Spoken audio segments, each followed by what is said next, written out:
Sa rehiyon kan Bicol, madudukayan ang probinsya kan Camarines Sur. Sarong lugar na mayaman sa natural na kagayunan, makasog na kultura, asin sa mga pangyayaring humubog sa satong kasaysayan.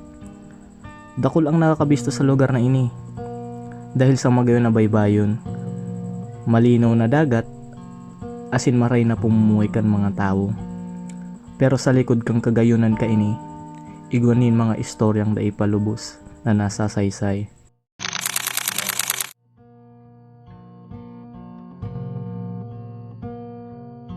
Ang sarong halimbawa kay ni ang Banwaan kang Pasakaw. Bistado ini bilang summer capital of Camarines Sur. Lugar na dinadayo ng mga turista asin pinagkukuanan ng kabuhayan ka mga parasira.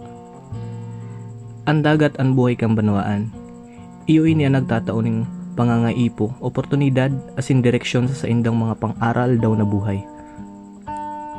Pero sa likod kang dagundong kang alon, igwa sarong salog na matuninong na nagaagos.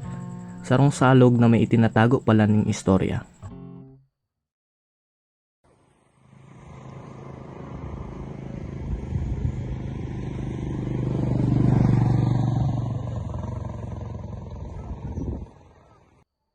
Ini ang hinapon nindang Itulan River o Kanal di Pasakaw. Sa tulay na ini ang permitang inaagihan. Pero sa erarom kaning tulay igwa pala ng sarong planong day na tuloy. Sarong istoryang pirit ng nililingawan kan panahon. Sa inot na hiling, aakalaon ta na ordinaryong salog sana ini. Pero habang naglalako kami sa lugar asin pigdadalan ang tuninong na pag-agos kan tubig, napaisip kami kung ano ang tunay na istorya sa likod ka ini. Paano daw kung igwa palan ininim dakulang koneksyon sa kasaysayan kan Bicol? Sa perming pag-agi kan mga tao digdi, saro sana ini sa ordinaryong salog para sa kadaklan. Pero habang padagos may ining pinag-aadalan ang lugar, napaisip kami kung taano ta igwang mga istoryang halos dahi ta aram. Dahil kay ni, naghanap kami ng impormasyon sa internet, asin naghalungkat ng mga artikulo, asin makasaysayang tala tungkol sa Kanal di Pasakaw. Habang padagos ang samuyang paghahanap ng impormasyon, mas lalo kaming napaisip na dakol pa pala na impormasyon ang nakatago sa simpleng lugar na ini. May mga bagay na permitang nahihiling kadaal daw, pero dahil naiisip na parte palan inikan sa tuyang kasaysayan. Asin minsan, ang mga lugar na tahimik, ang siyang may pinakadakol na istorya palan. Asin duman may nadiskubre ang sarong makasaysayang impormasyon, sigun sa mga artikulong samuyang nabasa. Kan taong 1627, sa panahon ka mga Kastila, igwa pala nin planong isumpay ang Pasakaw sa Bicol River. Ang plano ka ini, iyon pagkonekta kang Pasakaw sa Nueva Cáceres, nangunyang bistado ta bilang Naga City. Ang Kanal di Pasakaw igwanin duwang katuyuhan. Inot, para mapadali ang biyahe haling Naga Pasiring, Manila.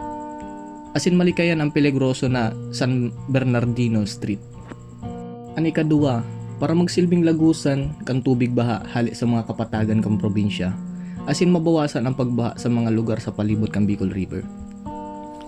Kung natapos sana ang kanal, posible na mas mapadali ang transportasyon, kalakalan, asin komunikasyon sa rehiyon kan Bicol. Posible man na mas nagdakol ang oportunidad sa negosyo, asin mas nag-abante ang ekonomiya kan lugar. Pero habang padagos ang plano, nagkaigwa ng mga pangamba. Dakulaan magagastos para matapos ang proyekto. Asin nagduwa-duwa ang iba kung magiging sulit ang kanal para sa mga saradit na sakayan na maagi digdi. Igwa maning kahadit na baka malaugan ng tubig alat ang mga pariyan. Bagay na posibleng makaapekto sa mga pangangaipot kan mga residente. Dahil kaini, ang proyekto dai ipinadagos asin tuluyang napundo. Ang proyekto na ini, kalaunan, inapod na Via Gainsa. Bilang pagbibigay pugay kay Bishop Francisco Gainsa na naglaom na magdara ininim progreso asin mas mapadaling transportasyon sa rehiyon kan Bicol. Pero maski day natapos ang orihinal na plano para sa lugar na ini, padagos manggiraray na may buhay ang Kanal di Pasakaw. Ngunyan, ang mga bakawan o mangroves na nagtutubo sa gilid kan salog nagsiserbing proteksyon laban sa pagbaha asin makusog na alon. Sindaman ang nagiging pamugaran kan mga sira asin iba pang yamang dagat na pinagkukuanan ng kabuhayan kan mga residente. Ginagamit man ang tubig bilang dalan para sa parasira asin transportasyon gamit ang mga bangka. Asin nagkaigwaman inining boulevard sa gilid. Kaining kanal na naging sarong pasyalan ka mga residente asin turista. Dakol man nagdadaralagan digdi kada hapon, asin naglalakaw-lakaw para mahiling ang magayon na tanawan kan dagat. Sa paaging ini, ipinapahiling kang lugar na anhalaga kan sarong lugar bako lang nasusukat sa mga proyektong natapos. Kundi pati sa natural na buhay na padayo sa nagpapabuhay sa komunidad. Ang kanal di Pasakaw, bako sana parte kan kasaysayan, parte man ini kang presenteng buhay kang mga taga Pasakaw.